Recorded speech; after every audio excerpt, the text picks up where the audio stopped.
Society ಒಳಗೆ ಒಂದು unregistered crime ಅಂತ ಐತಂದ್ರೆ ಅದು ಯಾವುದಪ್ಪ ಅಂದ್ರೆ ಈ ಹೊಟ್ಟೆ ಬರೋದು. ನಾವುನ ಇಟ್ಟು ತ್ರಾಸ ಮಾಡ್ತಾರೆ ಸುಳಿ ಮಕ್ಕಳು. ಬಂದವರೆಲ್ಲ ಹೆಂಗೆ ಹೇಳ್ತಾರಂದ್ರೆ, ಬ್ರೋ ಹೊಟ್ಟೆ ಬಂದೈತೆ, ಬ್ರೋ ನೀವು ಹೊಟ್ಟೆ ಬಿಟ್ಟಿದ್ದೀರಲ್ಲ, ಇಲ್ಲೇ ಹುಚ್ಚೊಳೆ ಮಕ್ಕಳೇ, ನಾನು ನಿಮ್ಮ ಮನೆ ತಿತ್ತಿನೋ ಇಲ್ಲ ನೀವು ತಂದು ಹಾಕ್ತಾನೋ, ನನಗಾರ ಸಾಕಾಗಿ ಹೋಯ್ತು ನಿಮ್ಮ ಕಾಲಾಗ.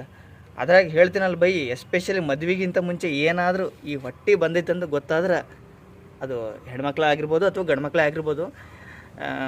ಹೆಣ್ಮಕ್ಳಿಗೆ ಬಂದ್ರೆ ಅದೊಂದು ಪಿಲ್ಸ, ಪೈನಾಪಲ, ಅವು ಪಪಾಯಿ ಏನೇನೋ ತಿನ್ನಿಸ್ತಾರೆ.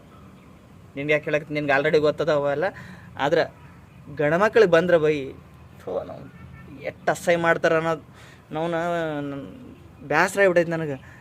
ಅಲ್ಲೋ, ನಮ್ಗೆ ವಯಸ್ಸು 25 ಆಗ್ಯಾವ ಆಯಿತಾ, ತಲೆನ ಕೂದಲು ಹೊಕ್ಕೋ, ಹೊಟ್ಟೆ ಬರ್ತೈತಿ, ಇನ್ನೂ 108 ಬ್ಯಾನ್ ಹಾಕೋ, ನಿಮಗೆಲ್ಲ ಯಾಕೋ, ನಿಮ್ದು ಏನೈತೆ ಅದನ್ನು ಮಾಡ್ಕೊರಿ. ನಾವು ಸುಮ್ಮನೆ ನಮ್ಮ ಮುಂದೆ ಬಂದು ಕಿಶಿಂದ ಅದು ಆಯಿತು ಇದಾಯ್ತು ಬೇಡ ಆಯಿತಾ.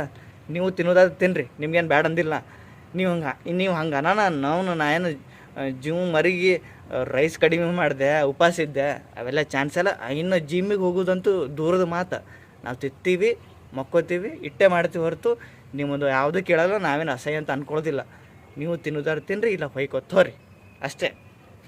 ಬೇವರ್ಸಿ ಮುಂಡೆ ಮಕ್ಕಳ, ಏನ್ರಯ್ಯ ನಿಮ್ಮ ಹಿಂಸೆ? ನಿಮ್ದು ಏನ್ ಹಿಂಗೆ ಹಿಂಸೆ ಕೊಡ್ತೀರಾ ಅಂತ ನಿಮ್ಗೊಂಚೂರು ಮಾನ ಮರ್ಯಾದೆ ಇಲ್ವಾ? ಬೇವರ್ಸಿ ಮುಂಡೆವಾ ಥೋ ನಿಮ್ ಜನ್ಮಕ್ಕೆ.